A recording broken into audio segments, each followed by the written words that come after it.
I never thought a simple comment at my charity gala would tear my world apart.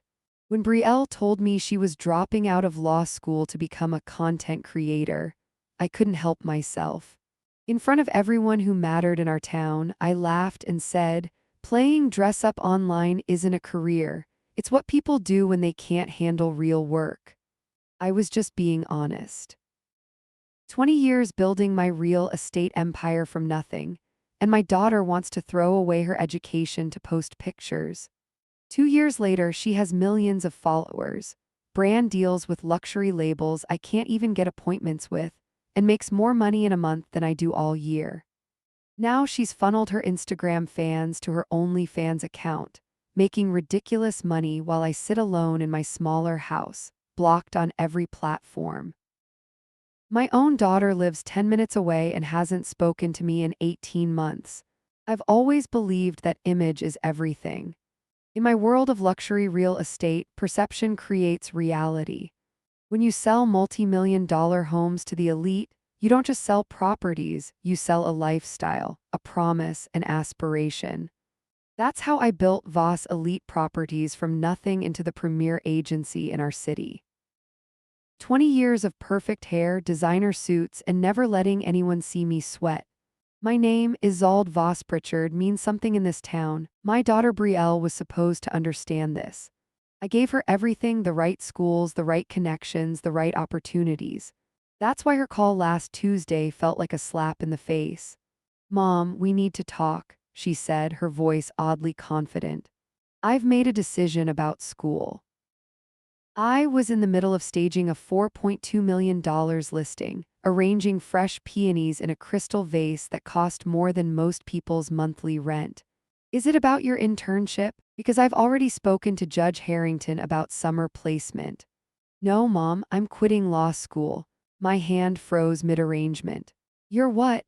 "I'm not going back next semester. I've already filled out the withdrawal paperwork." I set down the flowers carefully, not wanting the clients to return to a water stain on their imported marble. "This isn't something to discuss over the phone. Come to dinner tonight. The usual place, 7 o'clock. I hung up before she could argue. Quitting law school? After all the strings I'd pulled to get her into Yale? After all the money I'd spent? It had to be a phase, or worse, the influence of that photographer boyfriend she'd been seeing. The one with the ridiculous beard and the thrift store clothes who called himself an artist. When I arrived at Donatello's at 6:55, I was still fuming. I'd chosen our usual corner table, the one where we could talk privately but still be seen by anyone who mattered. I ordered a glass of Veuve Clicquot and waited, tapping my French manicured nails against the white tablecloth. Brielle walked in at 7:10, looking nothing like the polished young woman I'd raised. Her hair was different, lighter, more casual waves than the sleek bob she'd had at Christmas. She wore high-waisted jeans and a simple white top that looked expensive in that understated way that actually costs a fortune. At least she still had some taste. "You're late," I said as she sat down. "Traffic," she replied, not apologizing. That was new too. "Mom, before you start lecturing me, I want you to know this isn't impulsive. I've been thinking about this for months." "Thinking about throwing away your future for months doesn't make it any less ridiculous," I said, signaling the waiter for another glass of champagne. "What exactly do you plan to do instead of becoming a lawyer? Join the circus?" She took a sip of water, too calm for my liking. "I'm going to focus on my content creation business full-time." "Your what?" "My Instagram and other platforms. I've built a following of over 100,000 people in the past year. I'm already making money from brand partnerships." I laughed. I couldn't help it. "Playing around on your phone isn't a business, Brielle, it's a hobby." "It's not a hobby, Mom. I made $30,000 last month." That stopped me, not because it was an impressive amount. I'd closed deals worth 10 times that in the past week alone, but because she had to be lying. "That's absurd. Nobody pays that kind of money for pictures." "Actually, they do. Especially when those pictures influence what people buy, where they travel, what restaurants they visit." She pulled out her phone and slid it across the table. "Here's my analytics from last month and my bank statements." I glanced at the screen, not wanting to give her the satisfaction of my full attention. But the numbers were there: engagement rates, conversion metrics, and yes, payment receipts from brands I recognized. Luxury brands, even. So you've had a lucky month, I said, pushing the phone back toward her. That doesn't mean it's sustainable. What happens when people get bored of looking at you? When the next pretty girl comes along? Law is a career. This is temporary. The average first-year associate at a top firm makes $190,000 a year, she said. I'm on track to make over $300,000 this year, and that's being conservative. Our food arrived, my usual salmon, her vegetable pasta. I cut into my fish with more force than necessary. And what does Drew think about this? Does your bohemian boyfriend approve of you becoming an internet personality instead of a Yale Law graduate? We broke up 2 months ago, Mom. I told you that. Had she? I couldn't remember. Probably mentioned it during one of her Sunday calls that I took while reviewing contracts. Well, that's one good decision at least. It was mutual. He wanted me to move to Berlin for his gallery showing. I needed to stay here to build my business. I put down my fork. Business, stop calling it that. Businesses have offices and employees and structure. You have a phone and an Instagram filter. I have 2 part-time assistants, a content calendar booked 3 months out, and contracts with 14 brands. Her voice was steady, but I could see her knuckles whitening around her water glass. I'm not asking for your approval, Mom. I'm telling you my decision. That was when I realized this wasn't just a phase. My daughter, my brilliant Yale Law School daughter, was serious about throwing away everything for internet fame. I felt a chill run through me. What would I tell people? How would I explain this at the club, at my networking events? You're making a mistake, I said. A massive, life-altering mistake. But you're an adult. If you want to waste your education and your potential to take selfies for shoe companies, I can't stop you. They're not just shoe companies. I've signed with Cartier last week. Cartier, I've been trying to get Cartier to sponsor one of my luxury home events for years. I'm sure it's very exciting, I said, voice dripping with condescension. But don't come crying to me when this all falls apart. And don't expect me to keep paying your rent while you find yourself online. I don't need you to pay my rent, she said, reaching for her wallet. She placed $300 bills on the table. This should cover dinner. I need to go. I have a conference call with a skincare brand in Singapore. And then she was gone, leaving me with cold salmon and annoying feeling that I was losing control of something important. The next 3 weeks passed in a blur of listings and closings. I threw myself into work, refusing to dwell on Brielle's foolishness. When clients asked about her, I said she was taking a sabbatical from law school to explore opportunities. It wasn't exactly a lie. I kept tabs on her Instagram, of course. Not that I'd ever admit it. Her following had jumped another 20,000. She'd posted from the rooftop of the new boutique hotel downtown, the one with the 6-month waiting list that I couldn't even get into for client meetings. In the photo, she was laughing with the owner, champagne glass in hand, wearing a dress that must have cost at least $4,000. When the invitation to my annual charity gala went out, I sent hers to her apartment address rather than her email. Maybe the formal cream envelope with gold embossing would remind her where she came from, who she was supposed to be. She RSVP'd yes, which surprised me. I half expected her to claim a scheduling conflict with some influencer party or whatever it was she did now. The night of the gala arrived, and everything was perfect as always. The Westbrook Hotel ballroom was transformed with white orchids and crystal chandeliers. The city's elite mingled over champagne and canapes, bidding generously on the silent auction items I'd curated. This event raised over $1 million for children's literacy programs each year, but more importantly, it cemented my status as someone who mattered. I was chatting with the Hendersons. He was old money. She was new money. Together they were looking for a vacation property when Brielle walked in. She wasn't alone. A tall woman with a sleek bob and a camera followed her, along with a young man carrying what looked like lighting equipment. "Is that your daughter?" Mrs. Henderson asked, following my gaze. "She looks gorgeous." She did, annoyingly. Her dress was simple but impeccable black with an interesting architectural neckline that screamed Paris runway rather than department store. Her hair was pulled back in a low chignon that highlighted her cheekbones. But what struck me most was how confident she looked, how at ease. Like she belonged here on her own terms, not as my daughter. Yes, that's Brielle, I said, forcing a smile. She's been quite busy lately. Oh, I know, Mrs. Henderson said. My niece follows her religiously, says she's the only influencer worth watching because she's actually authentic. She lowered her voice to a conspiratorial whisper. Is it true Vogue is featuring her next month? I hadn't known that. Brielle has many exciting opportunities, I said vaguely. If you'll excuse me, I should go greet her. I crossed the room, intercepting Brielle before she could be swarmed by other guests. Already I could see several people watching her, whispering behind their hands. What is this? I hissed, gesturing to her entourage. You can't bring a photography crew to a charity event. Hello to you too, Mom, she said calmly. This is Maya, my photographer, and Tyler, my assistant. They're on the guest list as my plus ones. You don't get 2+1s, I said. And why do you need them here at all? This isn't a photo shoot. Actually, it is. Partial proceeds from tonight's content will go to the Literacy Foundation on top of my donation. She nodded to Maya, who discreetly stepped back.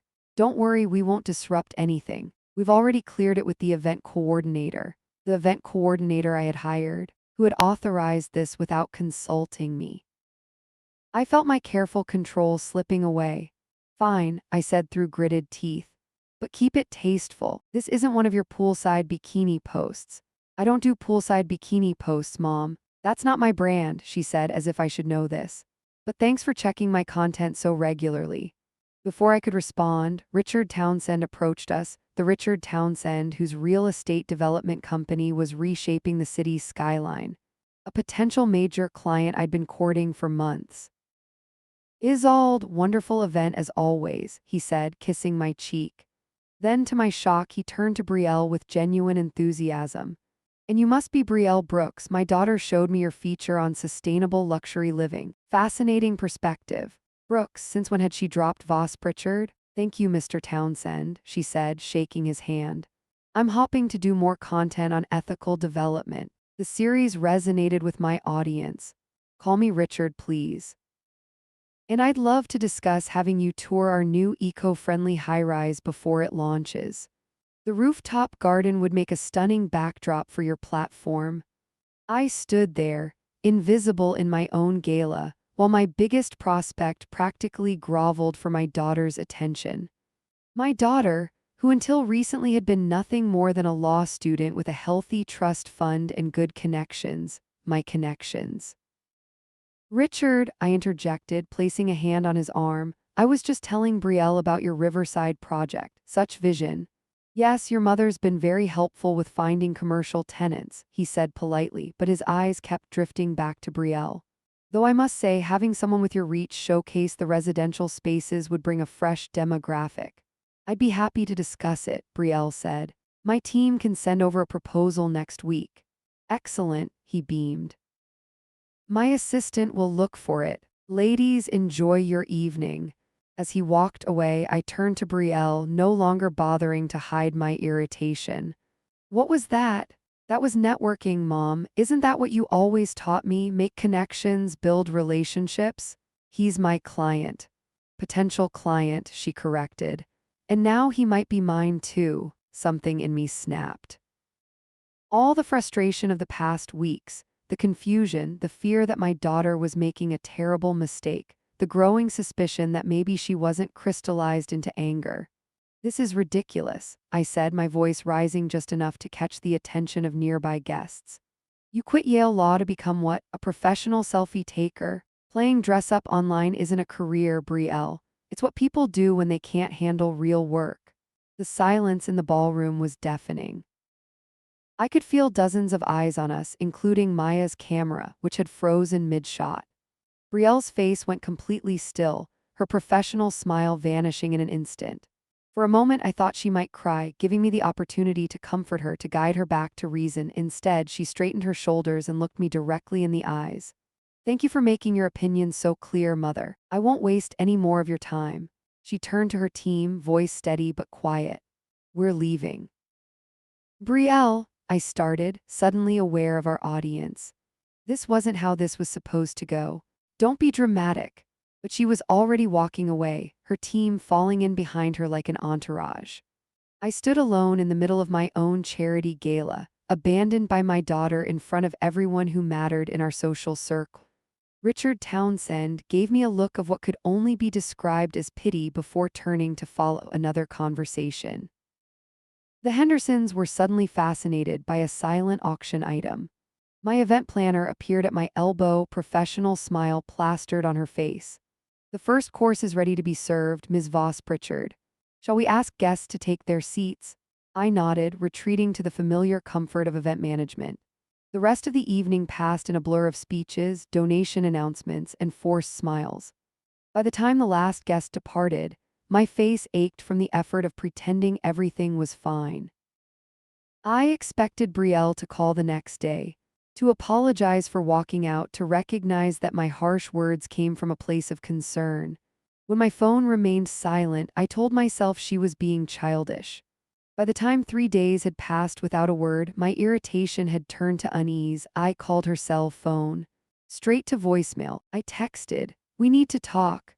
No response. On day 5, I drove to her apartment building. The concierge, who normally greeted me by name, looked uncomfortable when I asked to go up. "I'm sorry, Ms. Voss Pritchard, but Ms. Brooks has moved out." "Moved out? When?" "The day after your charity event, I believe. She had movers come first thing in the morning." I felt like I'd been slapped. "Did she leave a forwarding address?" "I'm not authorized to share that information, ma'am." I drove home in a daze. Brielle had not only walked out of my gala, she'd moved out of her apartment without telling me. Without a goodbye, without a forwarding address. That evening, I opened a bottle of Chardonnay and did something I'd never admit to anyone. I spent hours scrolling through Brielle's social media accounts.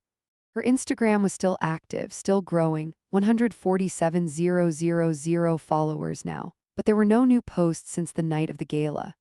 Her location tag on her profile, which had previously shown our city, now simply read, "Creating everywhere." I called Margaret, one of Brielle's friends from prep school who still occasionally appeared in her photos. After awkward small talk, I asked if she'd heard from Brielle. "Oh," Margaret said, her voice immediately guarded. "Yes, we texted last week. She's in Los Angeles now, I think." "Los Angeles? What's she doing there?" "Working, I assume." "Listen, Isolde, I really should go. I have dinner plans." I was being stonewalled by my daughter's former classmate. The indignity of it burned. 2 weeks passed without any sign of Brielle. Then, while showing a waterfront property to clients, I overheard their teenage daughter scrolling through her phone. "Mom, can we go to that new restaurant Brielle Brooks just posted about? It looks amazing." I froze mid-description of the Italian marble countertops. "Excuse me," the girl looked up, surprised to be addressed directly. "Oh, sorry, I was just looking at this influencer I follow. She's at this really cool new place in Malibu. May I see?" She handed me her phone, and there was Brielle laughing on a sunlit terrace overlooking the Pacific. The caption read, "New coast, new chapter. Sometimes you have to leave to grow.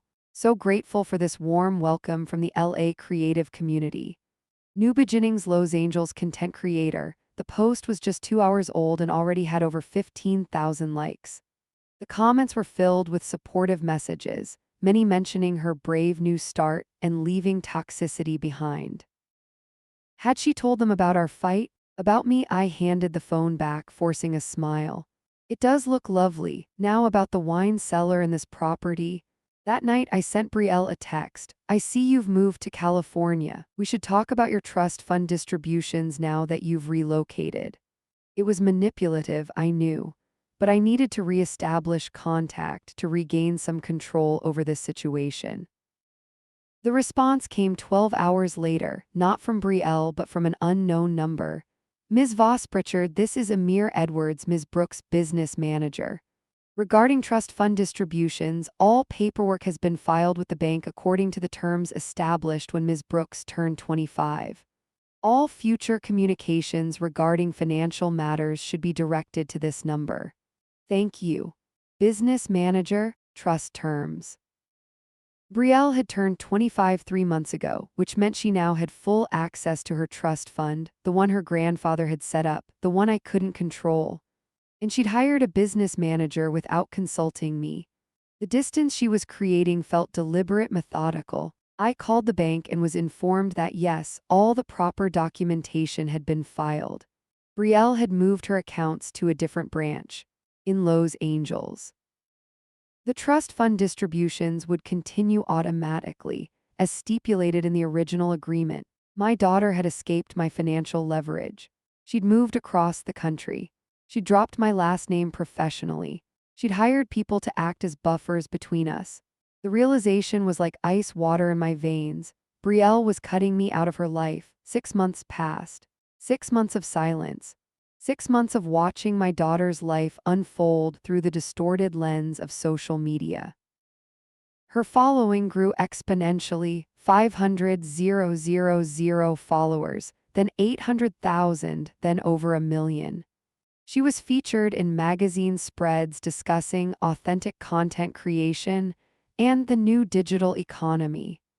She'd moved into a sleek modern house in the Hollywood Hills, glimpses of which appeared in her perfectly composed photos. Every time I saw a client's wife or daughter scrolling through their phone and stopping on Brielle's image, every time I overheard her name at charity functions or business lunches, it was like a small cut. Death by 1,000 paper cuts, all in the most public way possible. Worse, her success was becoming undeniable. The brands she worked with were high-end, prestigious. Her content was polished, sophisticated. She was being interviewed by business publications about entrepreneurship and digital marketing.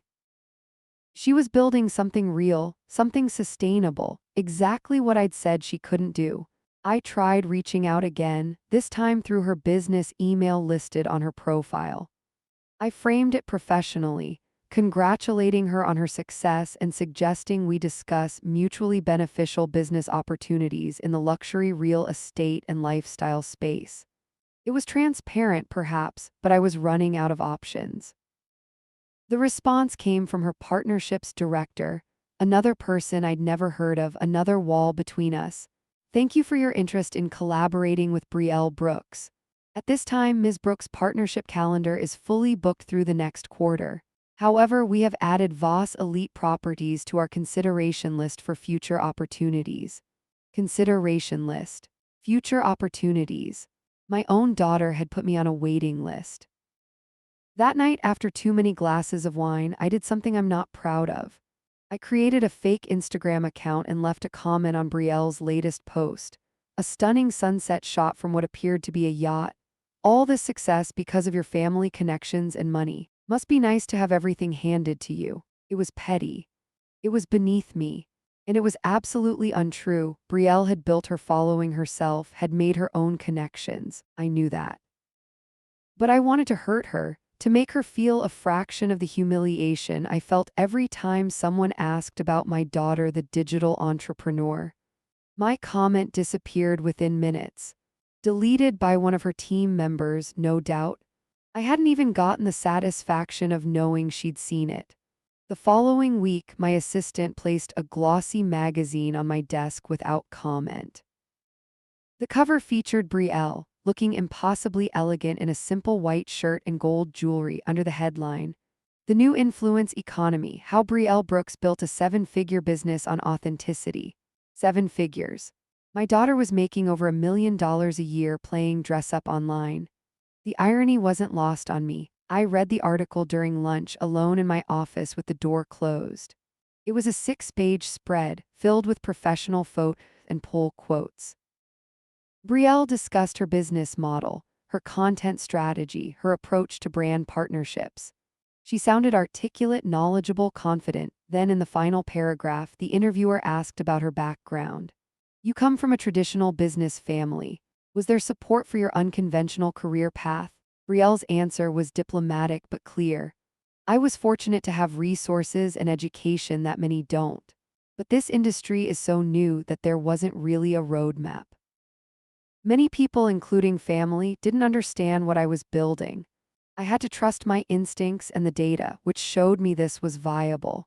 Sometimes you have to be willing to disappoint people who love you in order to grow into who you're meant to be." Diplomatic, but the message was unmistakable. I was the family who didn't understand. I was the one she'd had to disappoint. I put down the magazine and did something I hadn't done in years. I cried. Not delicate tears, but ugly, heaving sobs that left mascara tracks down my cheeks. I cried for the daughter who no longer needed me, for the relationship I damaged, perhaps irreparably. And yes, I cried for myself, for my wounded pride, for the public humiliation of being proven so spectacularly wrong. When the tears finally subsided, I washed my face and reapplied my makeup with shaking hands. Then I did what I always did. I got back to work. I had a luxury condo showing in an hour. Life went on, even if my relationship with my only child seemed to be over. The following month, I was at an industry gala making small talk with a developer when his wife joined our conversation. Isolde, you never mentioned your daughter was working with Cartier. We just saw the campaign. She's absolutely radiant. I hadn't known about any Cartier campaign. I smiled tightly. Brielle has many exciting projects. She must have gotten her business sense from you, the woman continued, oblivious to my discomfort. To build something so successful at her age.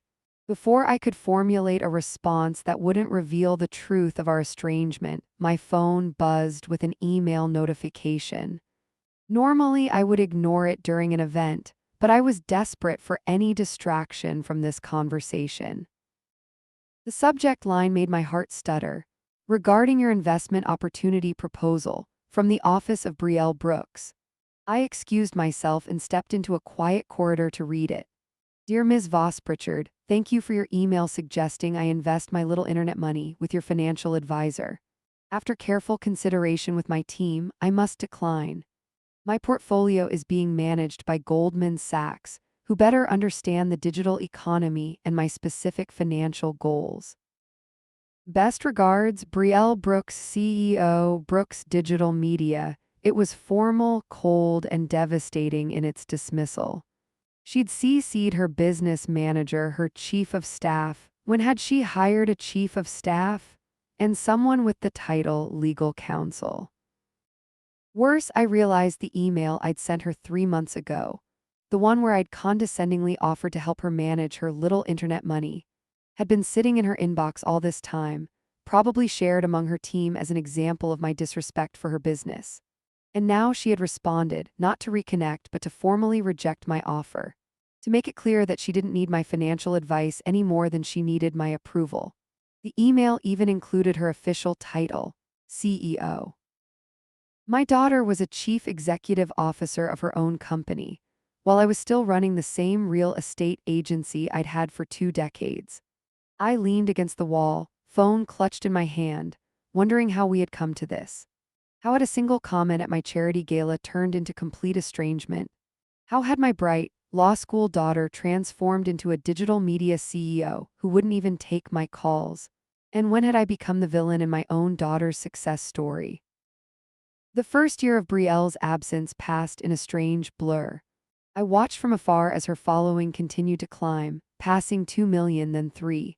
Her content had evolved: fewer product placements, more thoughtful discussions about entrepreneurship and digital culture. She'd been featured in Forbes' 30 Under 30 list. Her company, Brooks Digital Media, had an actual office in West Hollywood with, according to the article, 17 employees. I maintained a careful facade. When clients or friends asked about her, I smiled and said we were both so busy with our respective careers that we didn't connect as often as we'd like. It wasn't exactly a lie. We weren't connecting at all. My assistant Margaret had been with me for over a decade and knew me better than most. One morning after I'd snapped at her for scheduling 2 showings too close together, she closed my office door and fixed me with a stern look. You need to see this, she said, placing her tablet on my desk. On the screen was a gossip blog with the headline "Digital Media Mogul Brielle Brooks Spotted with Mystery Man at Chateau Marmont." I stared at the grainy photo of my daughter laughing with a tall, dark-haired man on the restaurant terrace. Why are you showing me this? Because you're miserable without her and you're making everyone around you miserable too. Margaret's voice softened. Have you tried reaching out? Really reaching out, not just through her business email. She's made it very clear she doesn't want to hear from me. She's your daughter, Isolde, not a business contact. I bristled at her presumption but said nothing. After she left, I studied the photo more closely. Brielle looked happy, relaxed. Her companion was leaning toward her with the attentive posture of someone completely captivated. I felt a stab of something that took me a moment to identify: loneliness. That evening, after my third glass of wine, I wrote Brielle a real email from my personal account. "I miss you. I'm sorry for what I said at the gala. I was wrong. Would you consider talking to me?" Simple, direct, vulnerable. Everything I wasn't comfortable being. I sent it before I could change my mind. No response came the next day, or the next. After a week, I accepted that this attempt, like all the others, had failed. Brielle had moved on. I was reviewing property listings one morning when my phone buzzed with a news alert from the business publication I subscribed to. Influencer economy evolves. Brielle Brooks launches OnlyFans page. Stock jumps 15%. I nearly choked on my coffee. OnlyFans, the site notorious for adult content? My daughter with shaking hands, I clicked the link. The article was more nuanced than the headline suggested. Brielle had indeed launched an OnlyFans page, but as part of a broader business strategy. She was among several high-profile content creators partnering with the platform as it sought to expand beyond its adult content reputation into lifestyle, fitness, and business content. Still, OnlyFans. The article included a quote from Brielle. "The subscription model allows creators to build more direct relationships with their most engaged audience members. It's about exclusive content and community, not just monetization." My first reaction was horror. My second was to immediately search for any indications that my daughter was posting inappropriate content. My third, and perhaps most honest, was fear. What would people think? What would my clients say when they discovered my daughter was on a platform known primarily for pornography? Over the next few days, I noticed whispers. A client's husband avoiding eye contact when Brielle's name came up. The wife of a business associate suddenly changing the subject when I joined a conversation. At a Chamber of Commerce dinner, I overheard two men in the bathroom mentioning Brielle's OnlyFans page in tones that made my blood boil. I wanted to confront them, to defend her, but how could I when I didn't even know what she was doing on the platform? Finally, I broke down and created an account. I paid the monthly subscription fee using a credit card with my middle name, feeling like a criminal the entire time. But I had to know. What I found was not what I feared. Brielle's exclusive content consisted of business advice, behind-the-scenes looks at her brand partnerships, exclusive interviews with other entrepreneurs, and early access to her collaborations with luxury brands. There was nothing scandalous, nothing sexual, nothing I could legitimately object to. What there was, however, was money. Lots of it.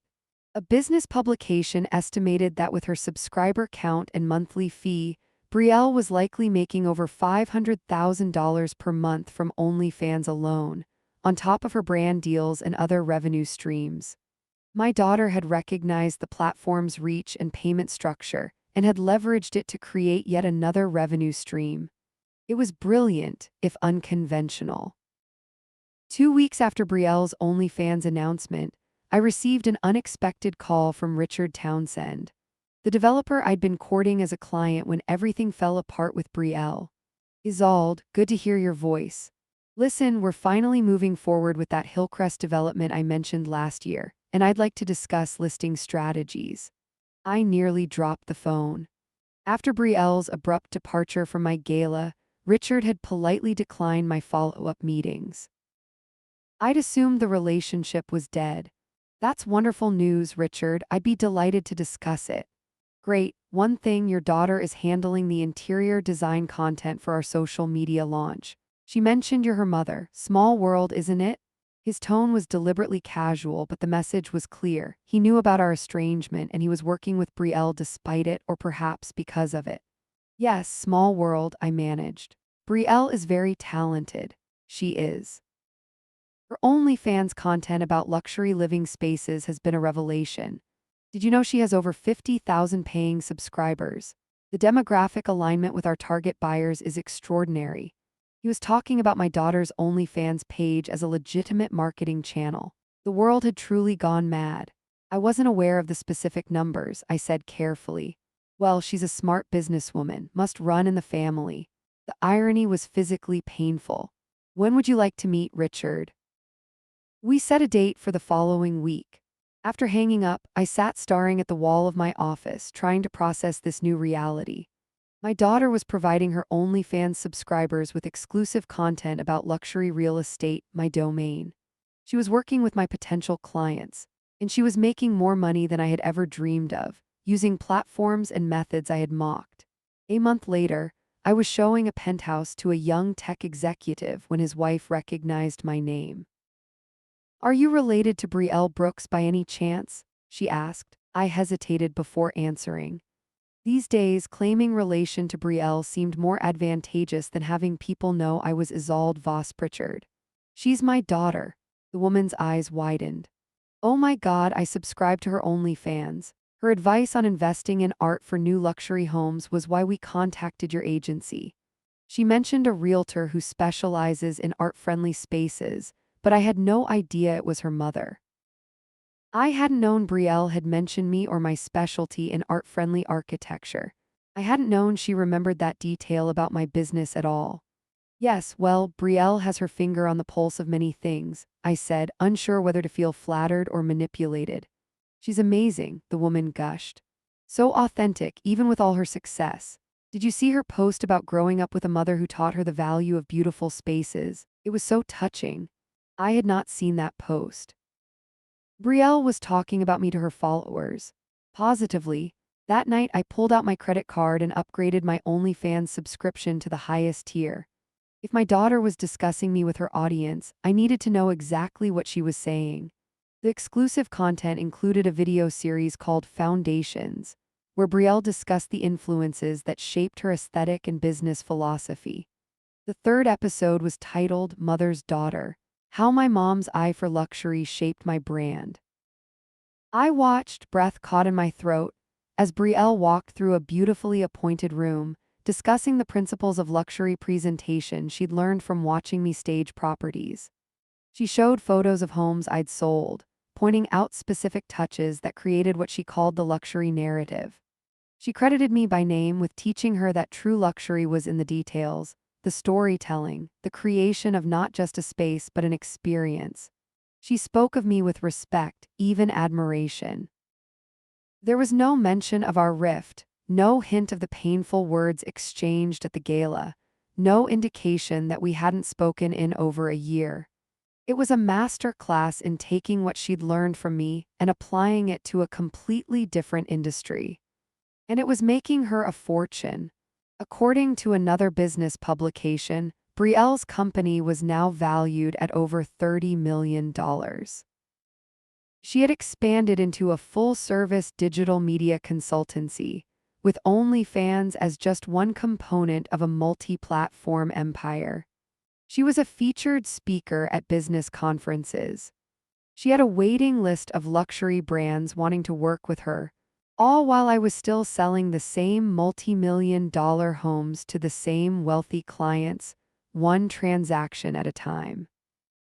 The revelation came when a colleague forwarded me an industry newsletter with the headline, "Digital Disruptor Brielle Brooks Purchases $8.05 M Estate in the Exclusive Goldridge Enclave."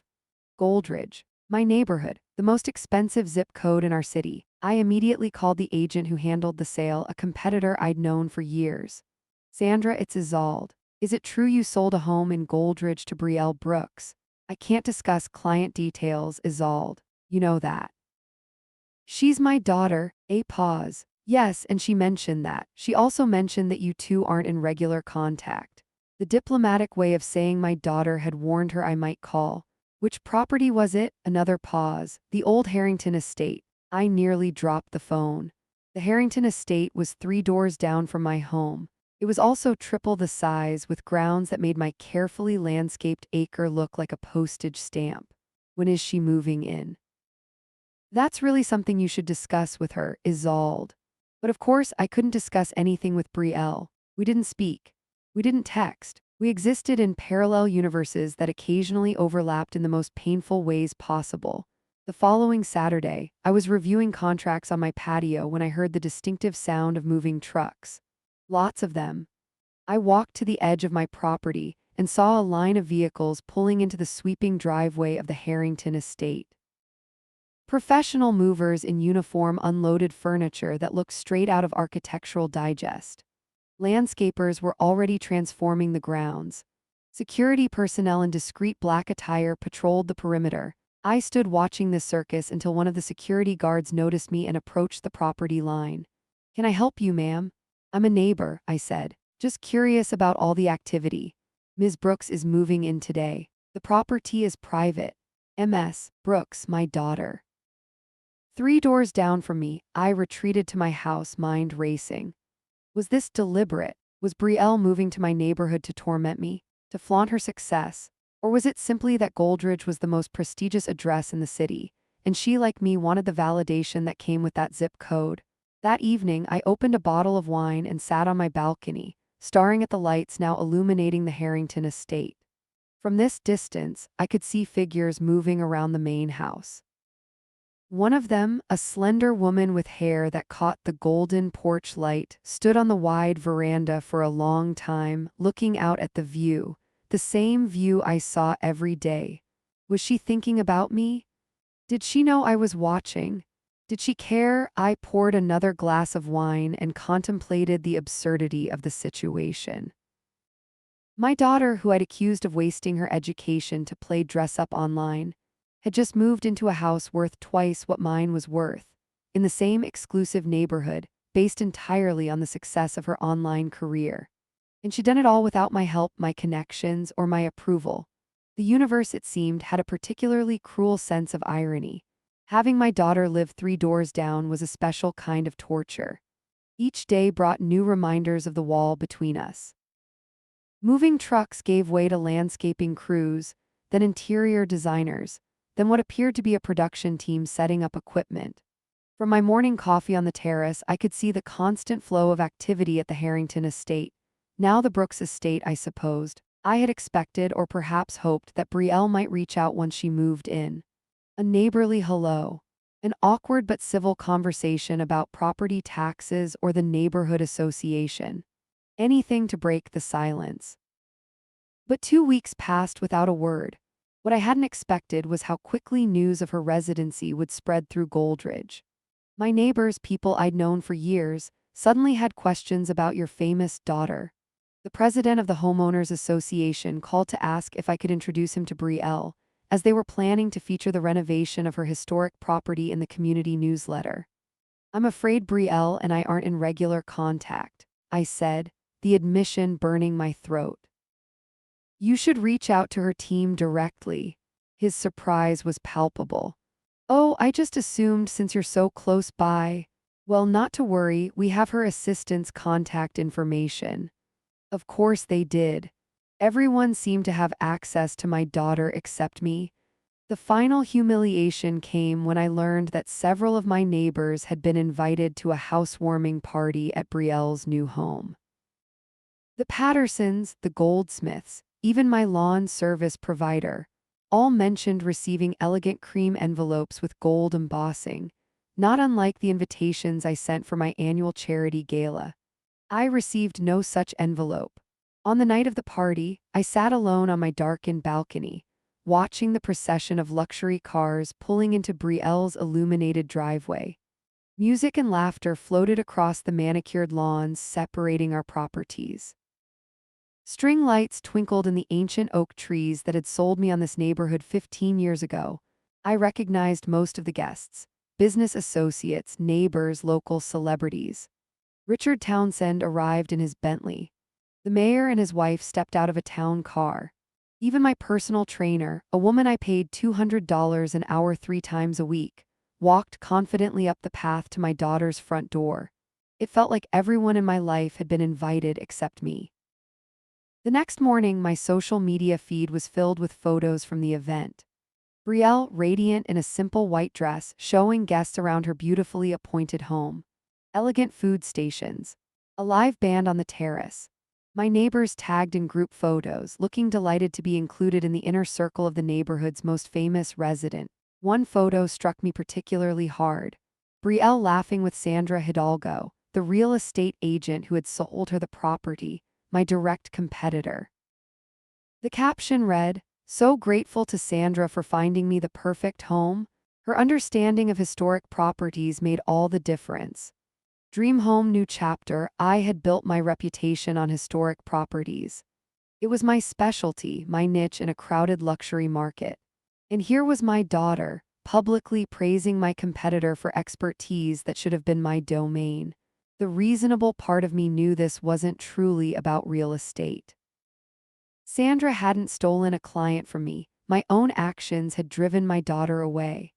But in that moment, all I felt was another betrayal, another public reminder of my failure. 2 days later, I was showing a property when my phone buzzed with a notification.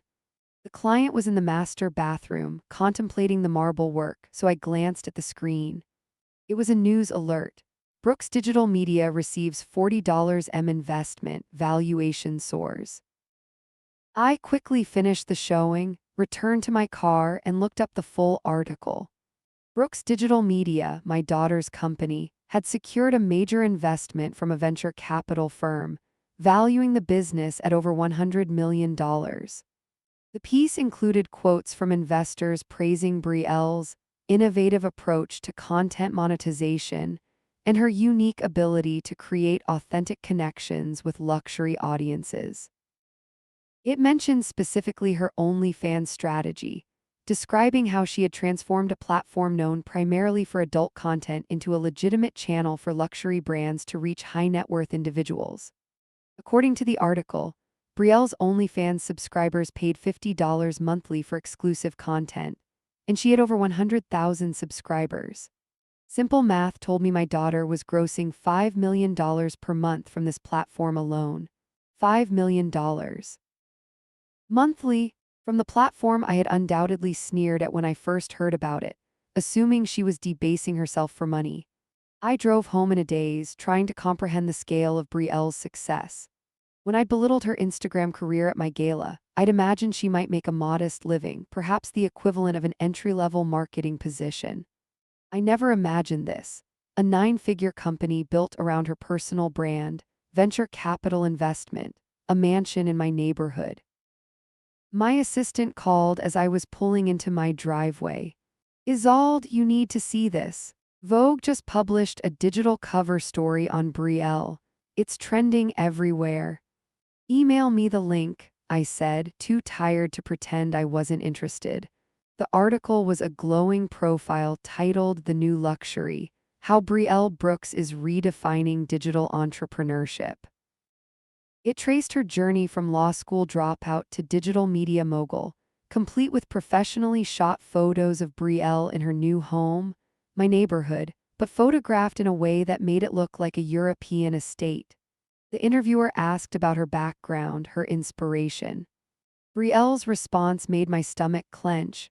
"I grew up understanding the value of perception, of creating experiences rather than just selling products. My mother is a luxury real estate agent who taught me that what you're really selling is a lifestyle, a feeling. I've applied that same principle to digital spaces." She was crediting me for her business philosophy while maintaining our estrangement. It was maddening. The article also discussed her OnlyFans strategy in detail. Brooks has ingeniously inverted the OnlyFans model. While the platform built its reputation on explicit content, Brooks offers her subscribers exclusive access to luxury experiences, behind-the-scenes content with high-end brands, and business insights that have proven remarkably valuable to her high-net-worth audience. The writer noted that many subscribers reported making investment decisions based on Brielle's content that had yielded significant returns. One subscriber was quoted saying he'd purchased a pre-IPO stake in a company Brielle had featured, resulting in a 7-figure profit when the company went public. My daughter wasn't just an influencer. She was moving markets, creating wealth, building an empire, and I was still selling houses, one commission check at a time. The next day, I received an invitation to a digital media awards ceremony where Brielle was being honored with Entrepreneur of the Year. The invitation didn't come from Brielle, but from the event organizers who had included me on their list of local business leaders. I debated whether to attend. On one hand, it would be humiliating to sit anonymously in the audience while my daughter was celebrated. On the other, it might be my only chance to see her in person after nearly 2 years of estrangement. In the end, vanity won out. I bought a new dress, booked my usual hairstylist for an early appointment, and RSVP'd yes. The ceremony was held at the Grand Hotel downtown, the same venue where I hosted my charity gala. The irony wasn't lost on me. I arrived early, scanning the seating chart for my assigned table far from the stage. I noted with another twinge of humiliation.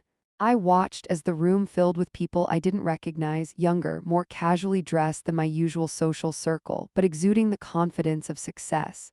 Tech entrepreneurs, media executives, venture capitalists. This was Brielle's world now. When she entered through a side door, flanked by what appeared to be an assistant and a security guard, the energy in the room shifted. People straightened, turned, smiled. She moved through the crowd with practiced grace, stopping for brief conversations, accepting congratulations with a humble nod. She wore a simple black dress that probably cost more than my car, her hair pulled back in a sleek ponytail that emphasized her cheekbones, my cheekbones on a younger face. I held my breath, waiting for her to notice me, but her eyes skipped over my table as she made her way to the front. Either she hadn't seen me or she was pretending not to. Both possibilities hurt equally. The awards presentation began with standard business accolades, innovation awards, growth metrics, impact statements. I barely listened, focused instead on my daughter's profile as she sat at the head table. She looked thinner than I remembered, but strong, composed. Occasionally, she leaned to whisper something to the woman beside her, smiling at the response. Finally, it was time for the main award. The presenter, a famous tech investor, gave a glowing introduction. Our Entrepreneur of the Year has not just built a business. She has created an entirely new model for content monetization. By leveraging authentic connections with her audience across multiple platforms, including groundbreaking use of subscription services, she has built a company valued at over $100 million in just 3 years. More importantly, she has maintained her integrity and vision throughout, proving that authenticity itself can be the most valuable asset in the digital economy. Please welcome to the stage Brielle Brooks. The applause was thunderous. I clapped mechanically, watching my daughter rise and approach the podium with confident steps. Under the bright lights, she looked both familiar and foreign. The child I raised transformed into someone I no longer knew. "Thank you for this incredible honor," she began, her voice steady and clear. "When I left law school to build a digital business, many people told me I was making a mistake." A small smile played at the corners of her mouth. Some of those same people are now my clients or investors, which is a reminder that vision often requires standing alone, at least for a while. The audience laughed appreciatively. I forced a smile. What we've built at Brooks Digital Media isn't just about content or subscribers or valuation. It's about redefining value in the digital age. It's about recognizing that the line between virtual and real has blurred, that experiences can be as valuable as objects, that connection itself is the true luxury. She continued, acknowledging her team, her early supporters, the brands that had taken a chance on her vision. She spoke about the future of digital monetization, about responsibility and authenticity in an increasingly virtual world. And then, unexpectedly, she spoke about family. I've learned that success often requires difficult choices. Sometimes the people closest to us can't immediately see the path we're on. Sometimes growth means disappointing those we love. My breath caught. Was she talking about me? But I've also learned that true success includes reconciliation when possible, forgiveness when appropriate, and always, always gratitude for the foundation others built before us, even if they couldn't imagine what we would construct upon it. She paused, and for a brief moment her eyes found mine in the audience. The connection lasted less than a second, but I felt it like an electric shock. Then she looked away, back to the broader audience. Thank you again for this recognition. It belongs not just to me but to everyone who believed in a new way of creating value. I'm excited to continue this journey with all of you. More applause, standing ovation. Brielle accepting the Crystal Award, posing for photographs, returning to her table surrounded by well-wishers. I sat frozen, replaying her words. Had that been an olive branch, however subtle? Or was I reading too much into a generic statement about gratitude and foundations? As the ceremony concluded and people began mingling for the reception, I debated whether to approach her. Would she rebuff me publicly? Would her security team interfere?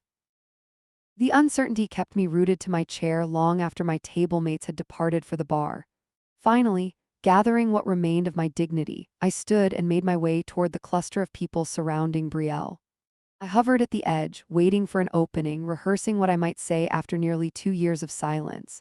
But before I could reach her, she was escorted toward a private exit by her team, surrounded by admirers, moving away from where I stood. She was leaving, and I had missed my chance. Or perhaps there had never been a chance at all. I drove home alone, the night that should have been a potential reconciliation becoming instead another reminder of the distance between us. My daughter lived 3 doors down from me and remained as unreachable as if she were on another continent. The next morning, I did something impulsive and probably ill-advised. I created a new Instagram account with a pseudonym and left a comment on Brielle's latest post. Your speech last night was inspiring.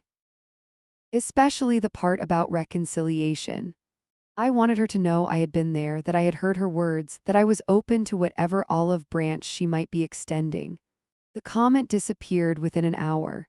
Deleted by her team, no doubt, who probably thought it was from a random event attendee trying to establish a false connection. My daughter had built an impenetrable wall around herself, with gatekeepers filtering every attempt at contact. She had created a life where she controlled all access, all narratives, all connections. In doing so, she had become exactly like me. My world began to unravel the day I received a call from my most important client. Bradford Kensington, whose family owned half the commercial real estate downtown, had been with Voss Elite Properties for over a decade. I'd sold him 3 homes and helped his children purchase their first condos. Isolde, I need to discuss something a bit awkward, he began, his usually confident voice hesitant. My wife and I are considering downsizing now that the kids are gone and, well, we've been approached by another agent. My grip tightened on the phone. Bradford, we have 15 years of history. I know exactly what you're looking for in a property. It's not about expertise, Isolde, it's about reach. The other agent has suggested a new marketing approach that would include exclusive content on certain platforms we wouldn't normally have access to. I knew immediately what he meant. You're working with my daughter. His silence confirmed it. Bradford, anything Brielle can offer, I can match. I have an excellent social media team. He cleared his throat. It's not just social media, Isolde. It's her OnlyFans audience. Specifically, the high-net-worth subscribers who follow her luxury property content. She's offering to feature our home in an exclusive virtual tour for her top-tier subscribers. Apparently, the last home she showcased sold for 15% above asking within 24 hours. I felt physically ill. I see.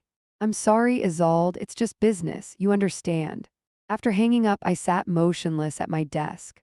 Bradford Kensington, my loyal client for 15 years, was leaving me for my daughter, and he wasn't the only one.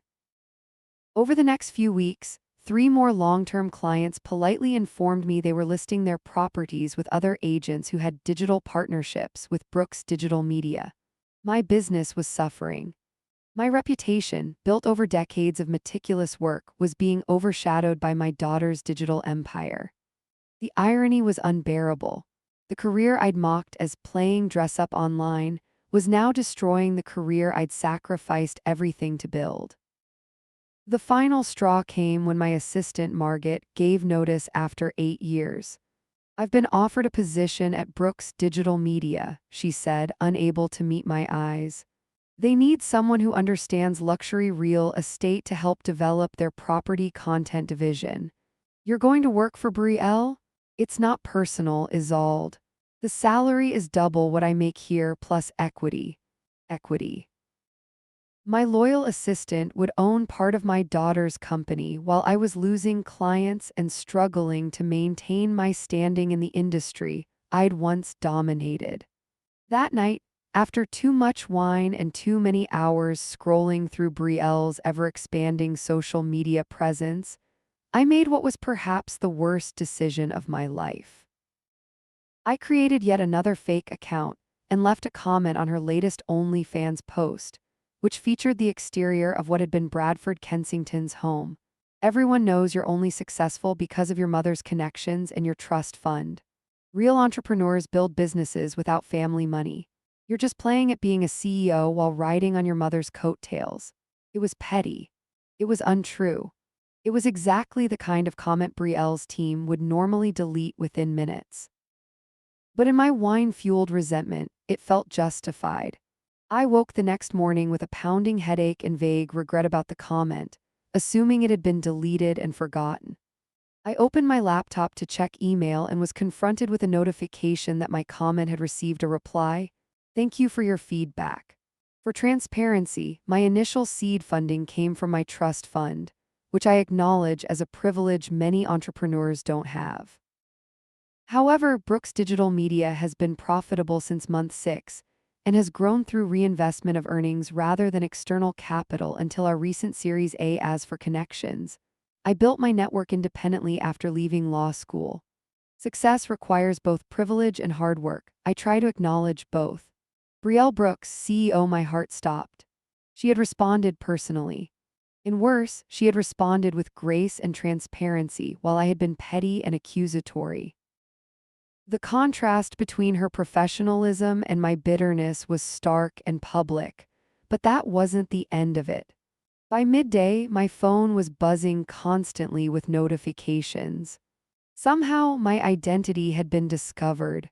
Screenshots of my comment and Brielle's response were circulating on Twitter, Instagram, and industry forums. The story had taken on a life of its own. Real estate agent attacks successful daughter online, gets schooled in professionalism. Family drama goes public. Mother can't accept daughter's digital empire. How not to handle your child's success. A cautionary tale. Colleagues were texting, asking if I was okay. Clients were emailing to express concern about my online behavior. The local business journal requested a comment for a story they were running about intergenerational tensions in the evolving luxury market. I had become the villain in a viral moment. The bitter, jealous mother who couldn't accept her daughter's success. That evening, my doorbell rang. I opened it to find Eliza Grant, my oldest friend and the only person who knew the full story of my estrangement from Brielle. She walked past me without waiting for an invitation, a newspaper tucked under her arm. "What were you thinking?" she demanded, tossing the business section on my coffee table. There it was in black and white, a full article about the online exchange, complete with analysis of the deeper industry tensions it revealed. I wasn't thinking, I admitted. I was drunk and angry and jealous. Eliza's expression softened. Isolde, I've known you for 30 years. This isn't you. The sniping, the jealousy, the public attacks, you've always been composed, strategic. I don't know who I am anymore, I said, the admission surprising even me. Everything I built is slipping away. My daughter is more successful, more respected, more relevant than I've ever been, and she did it all in a way I dismissed as frivolous. Do you know what that feels like? No, Eliza said honestly. But I know what it looks like from the outside, and it's not pretty. Your daughter is handling this with remarkable grace. You need to do the same. How? She won't even speak to me. Have you ever actually apologized? Not strategically, not to regain access to her network or her influence. Just apologized, mother to daughter. I was silent. That's what I thought, Eliza said. Isolde, you need to fix this. Not for your business, not for your reputation, but because she's your daughter and you hurt her. After Eliza left, I sat for hours thinking about what she'd said. Had I ever truly apologized? I'd sent messages, yes, but always with an underlying agenda. To reestablish contact, to smooth over the public rift, to stop the embarrassing questions from clients and friends. I never simply said I was sorry for dismissing her dreams, for humiliating her publicly, for failing to see her potential. The next morning, with a clarity I hadn't felt in months, I sat down at my computer. No strategizing, no calculating the potential benefits to my reputation or business. Just raw honesty. I created a video. One take, no script, no professional lighting or makeup. Just me looking directly into the camera, speaking from the heart. Brielle, I began, I owe you an apology. Not a strategic one, not a public relations move, but a real, genuine apology.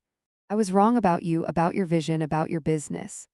I was wrong to dismiss what you were building, to mock your career choice, to suggest that what you were doing wasn't real or valuable or important. I was wrong, and I'm deeply sorry. I paused, fighting the urge to look away from the camera, to hide the tears that threatened.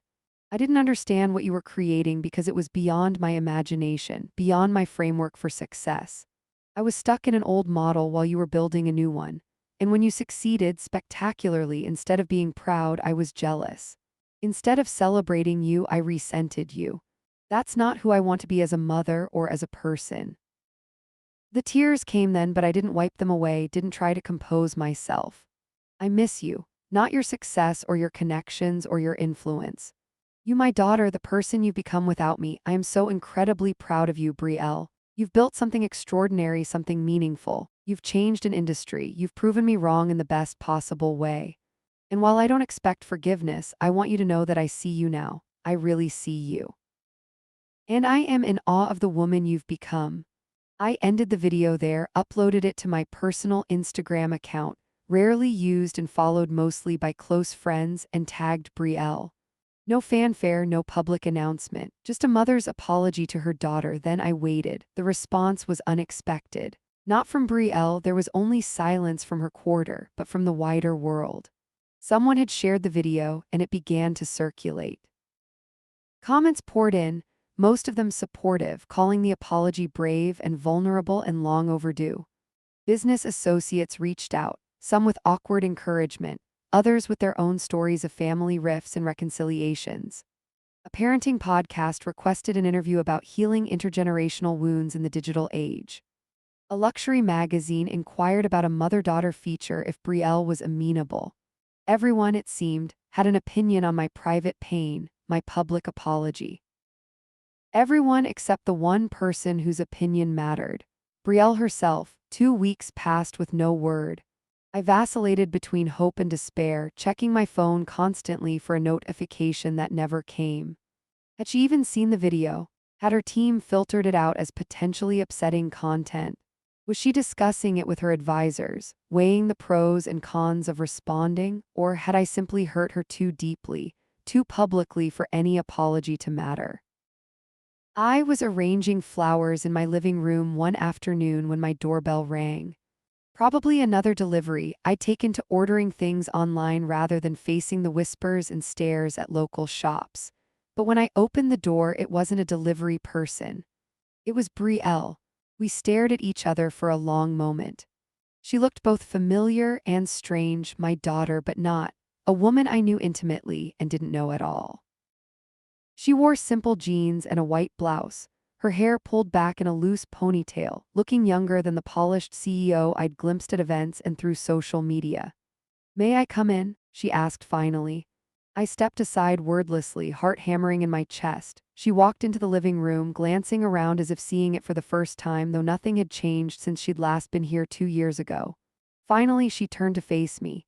"I saw your video," she said. "It took me a while to process it." I nodded, afraid to speak, afraid to break whatever fragile thread had brought her to my door. "I'm not ready to talk about everything," she continued. "There's a lot of hurt there, a lot of history to unpack, but I wanted you to know that I heard you. I believe you meant what you said." "I did," I managed. "Every word." She nodded, her eyes moving to the photographs on my mantle, her graduation from undergrad, the two of us on a rare vacation to Italy, her father's last Christmas before the divorce. You kept these up. Of course I did. You're my daughter. That never changed, not even when you blocked my number. A ghost of a smile touched her lips. Fair enough. She moved to the window, looking out at the garden I'd neglected in recent months.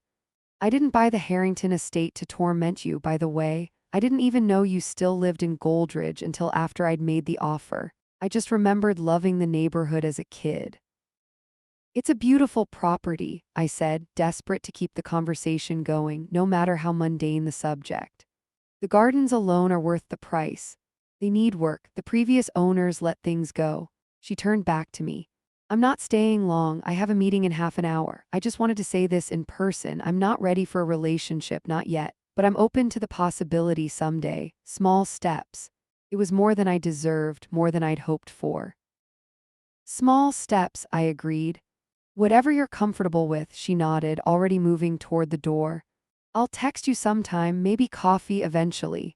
I'd like that. And then she was gone, leaving behind only the faint scent of her perfume and the echo of possibility in the air. True to her word, a text came 3 days later. There's a new exhibit at the Art Museum. Thoughts? Neutral territory. A public space. Limited time commitment. It was a careful, measured olive branch, and I accepted it gratefully. We met the following Sunday. The conversation was stilted at first, safely confined to the artwork, the museum architecture, the weather. But as we moved through the galleries, something softened. Brielle asked about my newest listing.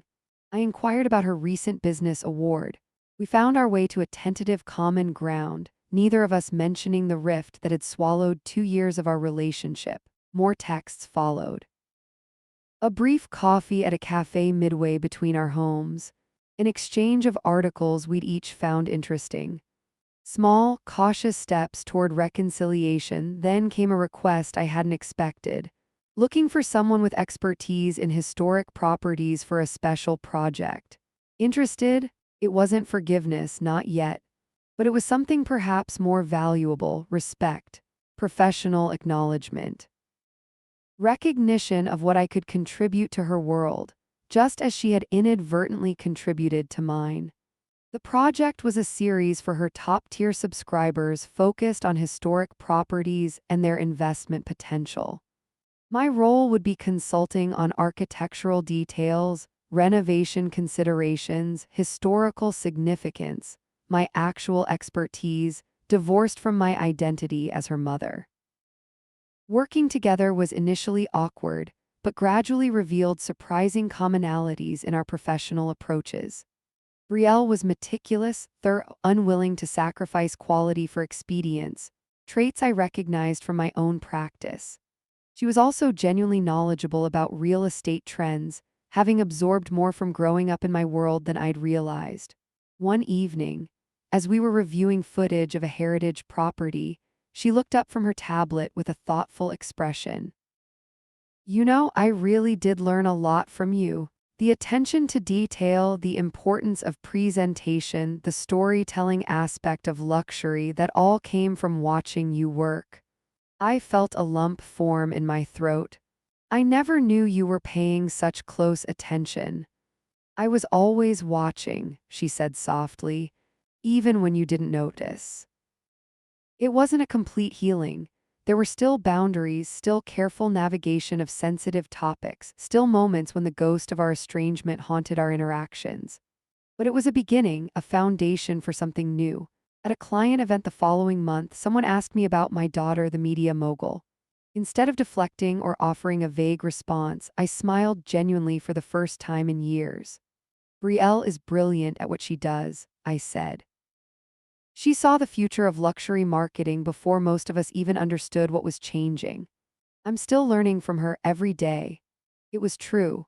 I was learning about digital platforms, about new ways of connecting with clients, about adapting to a changing marketplace. More importantly, I was learning humility, learning to recognize that success comes in many forms, learning that sometimes our children surpass us in ways we never imagined. And that perhaps is exactly as it should be.